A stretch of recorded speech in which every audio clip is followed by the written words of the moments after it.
4 April শনিবার Anjuman education management বোর্ডের উদ্যোগে জামেয়া আহমদিয়া সুন্নিয়া কামিল মাদ্রাসা হলরুমে শিক্ষার গুণগত মান উন্নয়ন, শিখন ঘাটতি নিরূপণ এবং কার্যকর শিখন কৌশল বিকাশের লক্ষ্যে শিখন ঘাটতি অনুধাবন, কার্যকর শিখন উন্নয়নে সক্ষমতা বৃদ্ধি শীর্ষক দিনব্যাপী শিক্ষক প্রশিক্ষণ কর্মশালা সফলভাবে সম্পন্ন হয়েছে।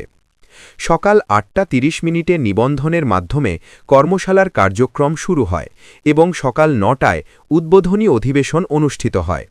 পবিত্র কুরআন তেলাওয়াতের মাধ্যমে অনুষ্ঠান সূচনা করেন কারি নুরুল ইসলাম, নাতে মুস্তফা পরিবেশন করেন মাওলানা আব্দুল করিম এবং মুনাজাত পরিচালনা করেন মাওলানা আব্দুল আলিম রিজভী। উদ্বোধনী অধিবেশনে স্বাগত বক্তব্য দেন AEMB এর সচিব প্রফেসর আবু সালেহ মুহাম্মদ নঈমুদ্দিন। বক্তব্য রাখেন আঞ্জুমান ট্রাস্টের ফাইন্যান্স সেক্রেটারি আলহাজ মোহাম্মদ কমর উদ্দিন সবুর, হালিশহর মাদ্রাসার অধ্যক্ষ আল্লামা বদিউল আলম রিজভী ও জামেয়া আহমদিয়া সুন্নিয়া মহিলা মাদ্রাসার অধ্যক্ষ ড মোহাম্মদ সারোয়ার উদ্দিন। কর্মশালার রূপরেখা উপস্থাপন করেন যুগ্ম সচিব প্রফেসর মোহাম্মদ গোফরান। গুরুত্বপূর্ণ দিকনির্দেশনামূলক বক্তব্য প্রদান করেন ভাইস চেয়ারম্যান জনাব আব্দুল হামিদ FCMA এবং চেয়ারম্যান প্রফেসর ড নু ক.ম. আকবর হোসেন। আনুষ্ঠানিক উদ্বোধন ঘোষণা করেন ট্রাস্টের সেক্রেটারি জেনারেল আলহাজ মোহাম্মদ আনোয়ার হোসেন। প্লেনারি সেশনসমূহে বিভিন্ন গুরুত্বপূর্ণ বিষয় উপস্থাপন করা হয়। প্রফেসর আবু সালেহ মুহাম্মদ নঈমুদ্দিন কর্মচারীদের শৃঙ্খলা এবং আচরণবিধি বিষয়ে আলোচনা করেন। চেয়ারম্যান প্রফেসর ড নু ক.ম. আকবর হোসেন কার্যকর শিখন কাঠামো বিষয়ে এবং প্রফেসর মুহাম্মদ গোফরান পরীক্ষা ও খাতা মূল্যায়ন বিষয়ে বিস্তারিত উপস্থাপন করেন।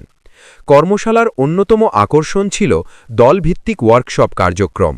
অংশগ্রহণকারী শিক্ষকগণ প্রশাসন, ভর্তি, একাডেমিক কার্যক্রম, শ্রেণীকক্ষ ব্যবস্থাপনা, মূল্যায়ন, গবেষণা, প্রশিক্ষণ সুবিধা, শৃঙ্খলা, কর্মী সন্তুষ্টি, সহশিক্ষা কার্যক্রম এবং প্রতিষ্ঠানের ভিশন ও মিশন সহ বিভিন্ন বিষয়ে সমস্যাসমূহ চিহ্নিত করে বাস্তবসম্মত সমাধান প্রস্তাব করেন। প্রতিটি দল তাদের উপস্থাপনা প্রদান করে, যা বিশেষজ্ঞ কমিটি মূল্যায়ন করেন। নামাজ ও মধ্যাহ্নভোজ বিরতির পর বিকালের সেশনে মাদ্রাসা শিক্ষা চ্যালেঞ্জ ও সমাধান বিষয়ে গুরুত্বপূর্ণ আলোচনা করেন চেয়ারম্যান প্রফেসর ড নু ক.ম. আকবর হোসেন। এরপর পোস্ট ওয়ার্কশপ মূল্যায়নের মাধ্যমে অর্জিত জ্ঞান যাচাই করা হয়।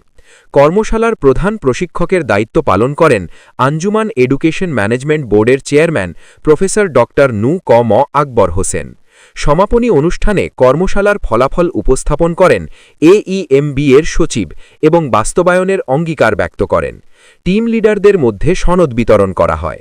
AEMB এর ভাইস চেয়ারম্যান জনাব আব্দুল হামিদ FCMA সংশ্লিষ্ট সকলকে ধন্যবাদ জ্ঞাপন করেন। P news TV, Chittagong.